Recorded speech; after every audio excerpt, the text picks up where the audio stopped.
Hello बच्चों, आपका बहुत बहुत स्वागत है। विद्या गुरुकुल के एक नए वीडियो में बहुत बहुत स्वागत है। तो जिन बच्चों का 4 मार्च को साइंस का एग्जाम होने वाला है, उनके लिए कुछ महत्वपूर्ण ऑब्जेक्टिव प्रश्न को लेकर आ चुके हैं। और लास्ट में आप लोग को सब्जेक्टिव प्रश्न भी बताने वाले हैं, जो आप लोग के परीक्षा में 100% लड़ेगा बच्चों। तो सभी लोग इस वीडियो को अंत तक जरूर देख कर जाएंगे, ताकि आपकी भी परीक्षा बहुत ही अच्छे तरीके से जाए। ठीक है बच्चों, चलिए बच्चों शुरू करते हैं। जल्दी से हम लोग ऑब्जेक्टिव प्रश्न को देखेंगे। और जिन बच्चों का 4 मार्च को एग्जाम होने वाला है, वो तो जरूर ही देख कर जाइएगा। ये आपके लिए बहुत ही ज्यादा फायदेमंद होने वाला होगा। ठीक है बच्चों, चलिए चलिए ठीक है। तो चलिए बच्चों, हम लोग जल्दी से ऑब्जेक्टिव प्रश्न को पहले देखेंगे, उसके बाद फिर हम लोग सब्जेक्टिव प्रश्न की ओर बढ़ेंगे। चलिए, तो पहला नंबर सवाल में आप लोग बढ़ जाते हैं कि पहला नंबर सवाल आपसे कहता है कि वायु का निरपेक्ष अपवर्तनांक वास्तव में कितना होता है, ये बताइए आप लोग क्या होगा। तो वायु का जो निरपेक्ष अपवर्तनांक होता है, वो वास्तव में कितना होता है, ये बताएंगे आप सभी लोग। क्या होने वाला है राइट आंसर? आप सभी लोग कहेंगे 1 से अधिक होता है। ऑप्शन नंबर आपका बी करेक्ट होने वाला है। 1 से अधिक होता है, बी नंबर ऑप्शन करेक्ट होने वाला है। ठीक है, चलिए आगे बढ़ते हैं। 2 नंबर सवाल, अगला नंबर सवाल है, यदि अवतल दर्पण का निचला आधार भाग टूट जाए तो प्रतिबिंब कैसा बनेगा। आपसे ये बहुत ही ज्यादा महत्वपूर्ण सवाल पूछ रहा है बच्चों। आपसे कहता है 2 नंबर सवाल, यदि अवतल दर्पण का निचला आधा जो भाग है वो टूट जाता है तो प्रतिबिंब कैसा प्राप्त होगा, ये बताइए आप लोग। क्या होगा राइट आंसर? आप सभी लोग कहेंगे कम तीव्र बनेगा। ऑप्शन नंबर आपका सी करेक्ट होने वाला है। कम तीव्र का बनेगा। ऑप्शन नंबर आपका सी करेक्ट होगा, याद रखिएगा। ठीक है, चलिए अगला नंबर सवाल आपके सामने आ चुका है मेरे प्यारे बच्चों। 3 नंबर सवाल है कि नेत्र में प्रवेश करने वाली प्रकाश किरणों का अधिकांश अपवर्तन कहाँ से होता है। तो नेत्र में प्रवेश करने वाली प्रकाश की किरणों का अधिकांश जो अपवर्तन है, वो आपका दृष्टि पटल के बाह्यतम पृष्ठ से होता है। ऑप्शन नंबर आपका सी करेक्ट होने वाला है। ये भी आप लोग याद रखिएगा, सी नंबर ऑप्शन आप लोग का करेक्ट होने वाला है। ठीक है, चलिए आगे बढ़ते हैं। जिन बच्चों को इसका पूरा पीडीएफ चाहिए होगा, जिन मेरे प्यारे भाई को इसका पूरा पीडीएफ चाहिए, वो आप लोग मैसेज करिएगा 81 025 82 657 पर। आप लोग मैसेज करेंगे इस नंबर पर, गुरुजी हमको पूरा पीडीएफ चाहिए, हमको दे दीजिए। ठीक है, तो आपको पूरा पीडीएफ देखने को मिल जाएगा बच्चों, और सभी चीज आप लोग को दे दिया जाएगा। चलिए आगे बढ़ते हैं। चौथा नंबर सवाल है, निम्नलिखित में से कौन सा कथन सत्य है, ये बताइए आप लोग। क्या होगा इनमें से, कौन सा कथन सत्य होगा आप लोग का। तो बच्चों, आप लोगों ने पढ़ा होगा कि V बराबर आई आर होता है। V बराबर आई आर होता है, तो I बराबर आपका क्या हो जाएगा आपका। आप लोग कहेंगे V बटा R होगा। इसको हम लोग लिख सकते हैं V भागा क्या लिख सकते हैं, ओम, वोल्ट भागा ओम लिख सकते हैं। ऑप्शन नंबर आपका सी करेक्ट होने वाला है। ये भी आप सभी लोग याद रखेंगे, सी नंबर ऑप्शन। ठीक है, चलिए आगे बढ़ते हैं। अगले नंबर सवाल में बढ़ जाते हैं मेरे प्यारे बच्चों। अगला नंबर आपसे सवाल बोलता है, सभी लोग ध्यान देंगे। 5 नंबर सवाल है, एक कमरे में 60 वाट का 220 वोल्ट पर एवं 40 वाट का 200 वोल्ट के दो उपकरण आपूर्ति से जुड़े हुए हैं। मतलब क्या है कि लाइन से जुड़ा हुआ है, विद्युत धारा से जुड़ा हुआ है। कुल उपयुक्त शक्ति का मान क्या होगा। वाट बराबर क्या होगा, कुल उपयुक्त शक्ति का मान क्या होगा, ये बताइएगा आप लोग। राइट आंसर क्या होने वाला है आप सभी लोग का। बच्चों यहाँ पर ध्यान देंगे तो आप लोग का राइट आंसर होगा 25 वाट। ऑप्शन नंबर आपका एक करेक्ट होने वाला है। 25 वाट यहाँ पर कुल ऊर्जा मुक्त हो रही है, कुल पावर शक्ति जो है वो जनरेट हो रही है, याद रखिएगा आप लोग। ठीक है, चलिए आगे बढ़ते हैं। अगला नंबर सवाल आपसे कहता है, ध्यान देंगे आप सभी लोग। छठा नंबर सवाल आपके सामने, अगला नंबर कहता है कि प्रकाश का न्यूनतम तरंग दैर्घ्य कितना होता है, ये बताइएगा आप लोग। क्या होगा राइट आंसर? तो प्रकाश का न्यूनतम तरंग दैर्घ्य जो है वो कितना होता है, तो 380 एनएम होता है। ऑप्शन नंबर आपका बी करेक्ट होगा, 380 एनएम होता है। ये भी आप लोग को याद रखना पड़ेगा बच्चों। ठीक है, चलिए आगे बढ़ते हैं। अगला नंबर सवाल आपसे कहता है, सभी लोग ध्यान देंगे मेरे प्यारे बच्चों, सभी लोग ध्यान देंगे। 7वां नंबर सवाल कहता है, यदि कई प्रतिरोध समांतर क्रम में हो तो उनका समतुल्य प्रतिरोध क्या होगा। यदि कई प्रतिरोध को समांतर क्रम में जोड़ा जाए तो उसका समतुल्य प्रतिरोध क्या होगा, ये बताएंगे आप सभी लोग। तो हम लोग जोड़ेंगे समांतर क्रम में, तो इसका मतलब यह है कि प्रत्येक प्रतिरोध से उसका जो है प्रतिरोध होगा वो कम हो जाएगा। बी नंबर ऑप्शन आपका जवाब सही होने वाला, याद रखिएगा आप लोग। ठीक है, चलिए आगे बढ़ जाते हैं अगले नंबर सवाल में। अगला नंबर है आपके सामने 8 नंबर सवाल है, लघु पतन के समय परिपथ का प्रतिरोध क्या होता है। लघु पतन के समय परिपथ का जो प्रतिरोध है वो क्या होता है, आप सभी लोग याद रखिएगा, बहुत कम हो जाता है। ऑप्शन नंबर आपका बी करेक्ट होने वाला है, बहुत कम हो जाता है। अगला नंबर सवाल है 9 नंबर कि सौर ऊर्जा को सीधे विद्युत ऊर्जा में बदलने वाली युक्ति को क्या कहते हैं? ये 100% आपका क्वेश्चन आएगा बच्चों। ये 100% क्वेश्चन आने वाला है, इसलिए सभी लोग इस वीडियो को अंत तक जरूर देख कर जाएंगे। और जो भी इनका पूरा प्रश्न को लेना चाहते हैं वो 81 025 82 657 पर आप लोग मैसेज करेंगे। आप लोग को हम इस ग्रुप में जोड़ देंगे और आपको सब चीज मिल जाएगा मेरे प्यारे भाई। ऑब्जेक्टिव सब्जेक्टिव सब प्रश्न मिल जाएगा, ठीक है। चलिए, तो राइट आंसर क्या होने वाला है आप सभी लोग का? आप सभी मेरे प्यारे बच्चे बोलेंगे, याद रखिएगा, सौर सेल का उपयोग करते हैं सौर ऊर्जा को विद्युत ऊर्जा में बदलने हेतु, ठीक है। आप लोग इसको याद रखेंगे। चलिए आगे बढ़ते हैं, अगले नंबर सवाल में आगे बढ़ते हैं। अगला नंबर आपके सामने सवाल आता है, ध्यान देंगे आप सभी लोग। कथा 10 नंबर सवाल बहुत ही ज्यादा महत्वपूर्ण है। पवन चक्की में ऊर्जा प्राप्त करने हेतु पवन की न्यूनतम वेग कितनी होनी चाहिए? पवन चक्की में ऊर्जा प्राप्त करने हेतु पवन की न्यूनतम वेग कितनी होनी चाहिए?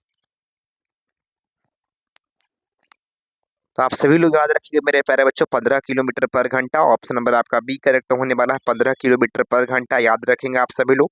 अगला नंबर है 11 नंबर है, बता कि धातुओं में धारा वाहक क्या होते हैं? ये बताइएगा आप लोग क्या होने वाला है। धातुओं में धारा वाहक क्या होते हैं? 11 नंबर सवाल का जवाब क्या होगा आपका? आप सभी मेरे प्यारे बच्चे बोलेंगे, मुक्त इलेक्ट्रॉन जो होते हैं वो धातुओं में धारावाहक होते हैं। ऑप्शन नंबर आपका बी करेक्ट होने वाला है, ये भी आप लोग याद रखिएगा, ठीक है। चलिए अगला नंबर सवाल में पढ़ते हैं। अगला नंबर सवाल आपसे कहता है, 12 नंबर सवाल है, कहता कि कौन रंग है जिसको खतरे के सिग्नल में उपयोग किया जाता है? तो किस रंग का उपयोग खतरे के सिग्नल में किया जाता है? तो आप सभी मेरे प्यारे भाई बोलेंगे लाल रंग का उपयोग किया जाता है। आप लोग अपने मन में लगाते चलेंगे मेरे प्यारे बच्चों, ठीक है, क्योंकि 4 मार्च को जो है ना इसी से छपने वाला है, इसी वीडियो से सभी क्वेश्चन छपने वाला है, इसलिए सभी लोग जरूर देख लेंगे, ठीक है। चलिए आगे बढ़ते हैं। अगला नंबर आपके सामने सवाल है 13 नंबर, किस वर्ण का तरंग दैर्घ्य सबसे अधिक होता है? तो किस वर्ण का तरंग दैर्घ्य सबसे ज्यादा होता है? तो आपको बताए हैं, बहुत बार बार बताए हैं कि जब भी तरंग दैर्घ्य अधिक होने की बात करेगा तो लाल लगाइएगा आप लोग, इसलिए हम लोग लाल रंग से लिख रहे हैं क्योंकि इसका तरंग दैर्घ्य कम होता है बच्चों। ऑप्शन नंबर आपका ए करेक्ट होने वाला, याद रखिएगा आप लोग।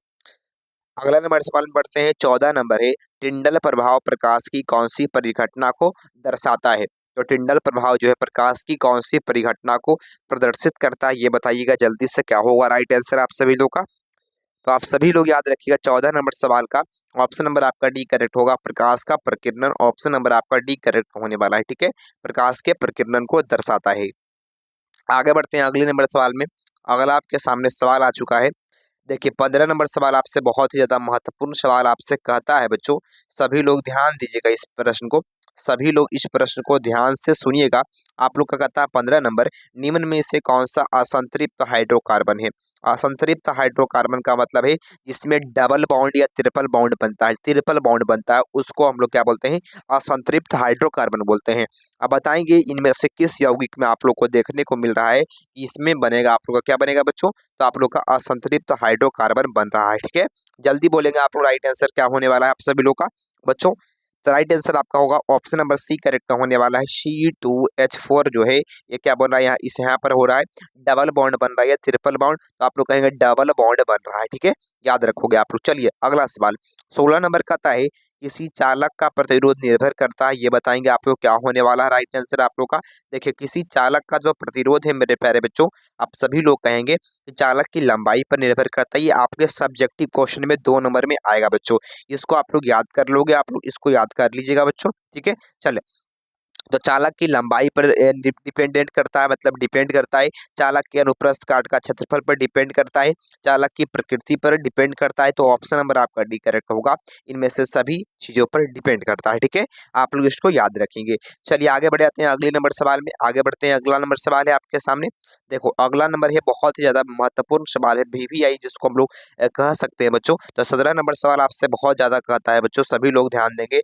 17 नंबर सवाल में आप लोग सभी लोग ध्यान देंगे मेरे प्यारे बच्चों, आपसे कहता है ना सभी लोग ध्यान दीजिएगा आप लोग फटाफट से। कहता है 17 नंबर कि आमीटर को विद्युत परिपथ में कैसे जोड़ा जाता है? ये बताइए आप लोग, ठीक है, आमीटर को विद्युत परिपथ में कैसे जोड़ा जाता है बच्चों? तो आप सभी को पता होना चाहिए, आपको बहुत बार बताए हैं बच्चों कि देखिए आमीटर जब भी होता है तो श्रेणी क्रम में जोड़ा जाता है, ये भी आप लोग हमेशा के लिए याद रखिए कि श्रेणी क्रम में जोड़ा जाता है, श्रेणी क्रम में जोड़ा जाता है, ये भी आप लोग याद रखिएगा। आप सभी लोग ये भी याद रखेंगे वोल्ट मीटर को हमेशा किसमें जोड़ते हैं हम लोग? तो है ना, पार्श्व क्रम में, जिसको हम लोग समांतर क्रम भी बोलते हैं, बी नंबर ऑप्शन, ठीक है। चलो आगे बढ़ते हैं। अगला नंबर आपके सामने सवाल आता है, 18 नंबर सवाल है, ध्यान देंगे आप सभी लोग 18 नंबर सवाल में। आप सभी लोग मेरे प्यारे भाई ध्यान देंगे। कहता है कि जल विद्युत संयंत्र में किस ऊर्जा को विद्युत ऊर्जा में बदला जाता है। विद्युत ऊर्जा को किस ऊर्जा में बदला जाता है बच्चों, ठीक है। देखिए आप लोग को पता होगा ना कि जल विद्युत संयंत्र का अब बहुत अधिक प्रचलन हो रहा है, बड़ा बड़ा डैम बन रहा है इसी के आधार पर। तो पता होना चाहिए आप लोगों को कि जो विद्युत ऊर्जा उससे उत्पन्न हो रहा है वो कैसे हो रहा है। ऐसा तो बात नहीं है, जैसे हम लोग कोयला जलाते हैं तो क्या होता है, तो हीट से बनता है विद्युत ऊर्जा, मतलब ऊष्मा से बनता है। लेकिन यहाँ पर किस ऊर्जा से बन रहा है, आप लोग कहेंगे स्थितिज ऊर्जा से, बी नंबर ऑप्शन, ठीक है। आप लोग क्या बोलेंगे बच्चों, आप लोग कहेंगे स्थितिज ऊर्जा से, आप लोग इसको याद रखिएगा, स्थितिज ऊर्जा से आप लोग इसको याद रखिएगा, ठीक है। चलिए अगला नंबर सवाल है 19 नंबर, नरौरा नाभिक विद्युत संयंत्र किस राज्य में स्थित है, ये बताइए आप लोग क्या होगा। नरौरा नाभिक विद्युत संयंत्र बच्चों, देखिए आपको दो चार प्रश्न बताते हैं, बहुत ही अधिक महत्वपूर्ण है। आपसे कहता है तारापुर जो परमाणु संयंत्र है बच्चों वो कहाँ स्थित है, ये बताएंगे आप लोग क्या होने वाला है, ठीक है। देखो बच्चों, तो नरौरा जो है बच्चों वो उत्तर प्रदेश में, ऑप्शन नंबर आपका सी करेक्ट होने वाला है। और तारापुर जो है वो महाराष्ट्र में है, ये भी आप लोग याद रखेंगे। तारापुर महाराष्ट्र में। आपसे बोलता है कैंगा, कैंगा नाभिक विद्युत संयंत्र, तो आप सभी लोग याद रखिए कर्नाटक में स्थित है, ये भी आप लोग याद रखेंगे, ठीक है। कर्नाटक में स्थित है बच्चों। तो ये सभी चीजें आप लोगों को जो बताए हैं वो आप सभी लोग इसको याद कर लीजिएगा, ठीक है जी। चलो आगे बढ़ता हूँ अगले सवाल में। अगला है आपके सामने सवाल आ चुका है, ध्यान से सभी लोग सुनेंगे।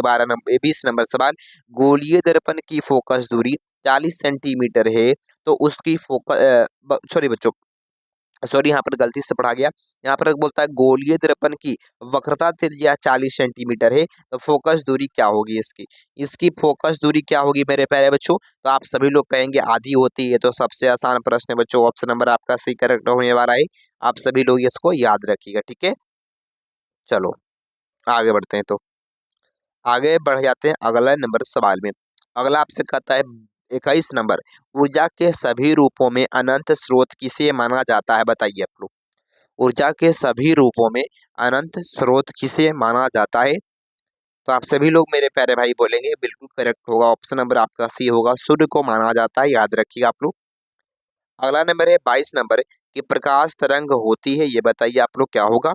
तो प्रकाश तरंग होती है, आप कहेंगे विद्युत चुंबकीय तरंग होता है, ऑप्शन नंबर आपका क्या होगा मेरे प्यारे बच्चों। तो आप सभी लोग इसको याद रखिएगा, विद्युत चुंबकीय तरंग होता है, ये भी आप लोग याद रखेंगे, ठीक है बच्चों। तो ऑप्शन नंबर आपका विद्युत चुंबकीय तरंग, ऑप्शन नंबर आप लोग बी मार लेंगे बच्चों, बी नंबर ऑप्शन, ठीक है। बी नंबर आपका जवाब सही होगा।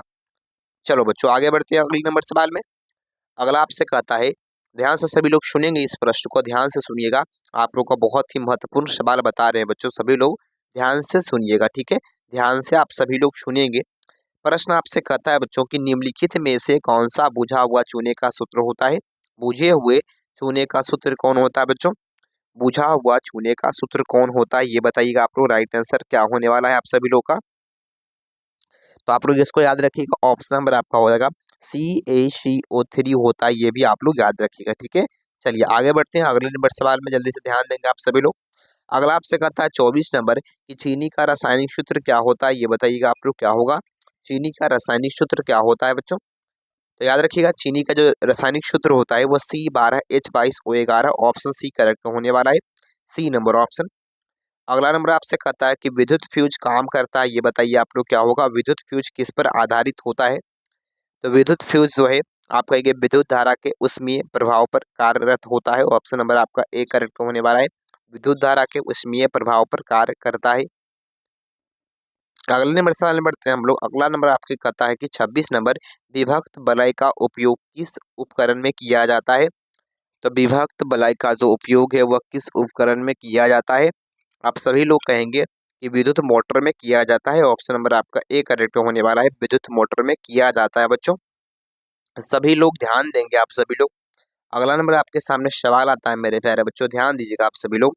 अगला आपसे कहता है, ध्यान से सभी लोग सुनेंगे इस प्रश्न को, बहुत ही ज्यादा महत्वपूर्ण सवाल बता रहे हैं आपसे। कहता है कि विद्युत ऊर्जा का व्यापारिक मात्रक क्या होता है बच्चों। व्यापारिक मात्रक जब भी कहेगा बच्चों आपको पता होना चाहिए व्यापारिक मात्रक क्या होता है। तो आप सभी लोग कहेंगे व्यापारिक जो मात्रक होता है वो यूनिट होता है बच्चों। ये चीज आप लोग इसको एकदम बार बार इसको याद कर लोगे आप लोग, ठीक है। इसको आप लोग याद कर लीजिएगा, यूनिट होता है बच्चों, याद रखेंगे। आपसे ये भी कहता है इसको हम लोग और किस मात्रक में लिख सकते हैं? विद्युत ऊर्जा का अन्य मात्रक क्या होता है? तो किलो वाट घंटा। क्या होता है? किलो वाट घंटा मात्रक होता है। ये भी आप लोग याद रखोगे बच्चों। चलो आगे बढ़ते हैं अगले नंबर सवाल में। अगला आपके सामने आ चुका है ये सवाल, जल्दी बताओगे आप लोग क्या होगा। देखिए अगला नंबर कहता है अति भारण के समय विद्युत परिपथ में विद्युत धारा का मान क्या होता है? ओवरलोड के समय विद्युत परिपथ में विद्युत धारा का मान क्या होता है? तो ओवरलोड के समय बहुत अधिक बढ़ जाता है। तो ऑप्शन नंबर आप लोग सी लगाकर आगे बढ़ेंगे। आगे बढ़ जाते हैं अगले नंबर सवाल में। 29, सौर कुकर के लिए कौन सा दर्पण प्रयुक्त होता है? तो सौर कुकर में कौन से दर्पण का प्रयोग किया जाता है सौर कुकर में? तो सौर कुकर में हम लोग किसका? तो अवतल का उपयोग करते हैं, सी नंबर ऑप्शन। अवतल का उपयोग किया जाता है, सी नंबर ऑप्शन याद रखिएगा ना। चलिए आगे बढ़ते हैं। अगला नंबर है 30 नंबर है। 1 माइक्रो एम्पियर कितना होता है? बताइए आप लोग। 1 माइक्रो एम्पियर बराबर कितना होता है? 1 माइक्रो एम्पियर बराबर कितना होता है? कितना एम्पियर? ये जरूरी 100% ये क्वेश्चन आएगा बच्चों। ये 100% क्वेश्चन आएगा, है ना। एकदम वायरल प्रश्न है बच्चों, तुरंत भी वायरल हुआ है और आप लोग के लिए लेकर आ चुके हैं। तो ऑप्शन नंबर आपका डी करेक्ट होने वाला है। 10⁻⁻100 एम्पियर होगा बिल्कुल करेक्ट ऑप्शन। अगला नंबर आपके सामने सवाल आता है, ध्यान से सभी लोग सुनिएगा। अगले नंबर सवाल में बढ़ते हैं हम सभी लोग। ध्यान से सभी लोग सुनिएगा बच्चों। देखिएगा अगला नंबर आपके सामने सवाल आ चुका है। गता 31 नंबर, निम्नलिखित में से किसके द्वारा औद्योगिक क्षेत्र में अम्ल वर्षा होती है? तो किसके द्वारा औद्योगिक क्षेत्र में अम्ल वर्षा होती है बच्चों? किसके द्वारा? तो अम्ल वर्षा का एक प्रमुख जो कारण है बच्चों वो क्या है? तो आप लोग कहेंगे SO2 हो सकता है, CO2 हो सकता है बच्चों। तो आप लोग यहाँ पर क्या बोलेंगे? आप लोग यहाँ पर लगाइए CO2 के कारण। CO2 के कारण लीजिए, आप लोग के लिए हम CO2 लगा दिए, ठीक है। तो इसको आप लोग एकदम हाईलाइट कर लीजिए। ये बहुत ही ज्यादा महत्वपूर्ण सवाल है, इसलिए हाईलाइट ज्यादा बार कर चुके हैं हम लोग। चलिए आगे बढ़ते हैं। अगला नंबर है 32 नंबर। CaCO3 अभिक्रिया होता है बच्चों, तो याद रखिएगा CaO प्लस CO2 बनता है, निर्माण होता है। आप कहेंगे किस प्रकार की अभिक्रिया है ये? देखिए, जब ए बी टूटकर A प्लस बी बनता है उसको हम लोग वियोजन कहते हैं। वियोजन कहते हैं, तो ऑप्शन नंबर आप लोग ए लगा देंगे बच्चों। आगे बढ़ जाते हैं अगले नंबर सवाल में। अगला है आपके सामने सवाल, ध्यान से सभी लोग सुनेंगे मेरे प्यारे बच्चों।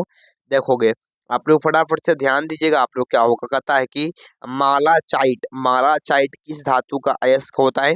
मालाचाइट जो है वह किस धातु का अयस्क होता है? आप कहेंगे कॉपर का होता है बच्चों। इसको आप लोग याद रखिएगा, ठीक है। चलिए आगे बढ़ते हैं अगला नंबर सवाल में।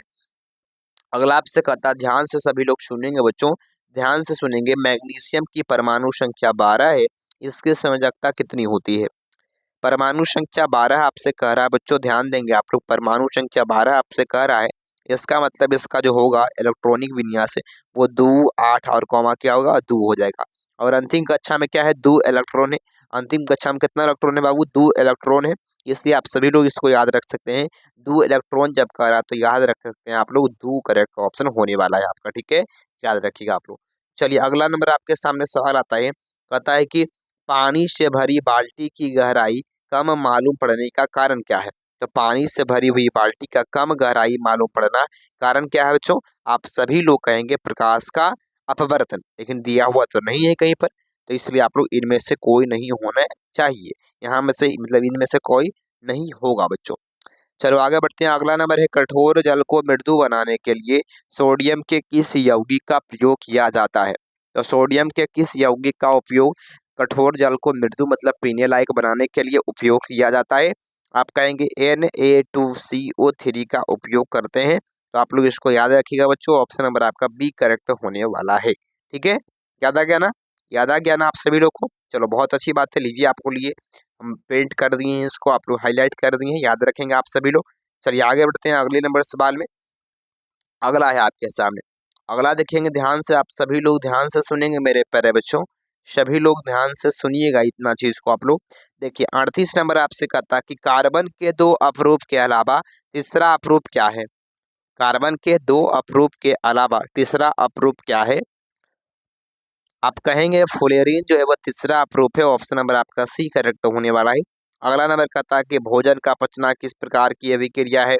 भोजन का जो पचना है वह किस प्रकार की अभिक्रिया है बच्चों, ये बताओगे आप लोग। क्या होगा राइट आंसर, ठीक है। तो राइट आंसर क्या होगा मेरे प्यारे बच्चों? भोजन का जो पचना है वो आप कहेंगे उपचयन होगा, उपचयन या विघटन कह सकते हैं। तो ऑप्शन नंबर आप लोग का सी करेक्ट होगा। सी नंबर ऑप्शन आप लोग का करेक्ट होने वाला है बच्चों, याद रखिएगा सी नंबर ऑप्शन करेक्ट होगा आपका, ठीक है। चलिए अगला बोलते हैं, लीड नाइट्रेट को एक परखनली में लेकर गर्म करने पर भूरे रंग का धुआं उत्सर्जित होता है। यह धुआं किस चीज का होता है? जो भूरे रंग का जो धुआं यहाँ पर, भूरे रंग का जो धुआं यहाँ पर उत्सर्जित हो रहा है, इस लाइन को ध्यान रखेंगे आप लोग। तो क्या बोलेंगे? Nitrogen dioxide, nitrogen dioxide. Option number आपका बी करेक्ट होगा मेरे प्यारे बच्चों, याद रखोगे आप लोग, ठीक है। तो उम्मीद करते हैं ये सभी प्रश्न आप लोग को बहुत ही अच्छे तरीके से समझ में आया होगा। बच्चों आप लोग को जिनको जिनको अच्छा लगा होगा सभी लोग वीडियो को लाइक कर देंगे, एक बार वीडियो को लाइक कर देंगे। सभी लोग चैनल को सब्सक्राइब कर लीजिएगा, सब्सक्राइब कर लेंगे और इस वीडियो को शेयर कर देंगे अपने दोस्तों के पास, ताकि आपके भी दोस्त बहुत ही अच्छे से अच्छे अंक प्राप्त कर सकें। और आपको इसका पूरा पीडीएफ लेना पड़ेगा तो आप लोग ले सकते हैं, पीडीएफ लेना है तो आप लोग ले सकते हैं 81 025 82 657 पर मैसेज करके व्हाट्सएप में, बिल्कुल फ्री में बच्चों, बहुत ही अच्छे तरीके से आपको फ्री में सब कुछ दे दिया जाएगा। जो भी ग्रुप में आज जो भी मतलब क्वेश्चन आते रहेंगे सब कुछ आपको वो ग्रुप में मिलता रहेगा, ठीक है। बहुत बहुत धन्यवाद। उम्मीद करते हैं अच्छा लगा हो तो लाइक जरूर कर दीजिएगा। बहुत बहुत धन्यवाद, थैंक यू।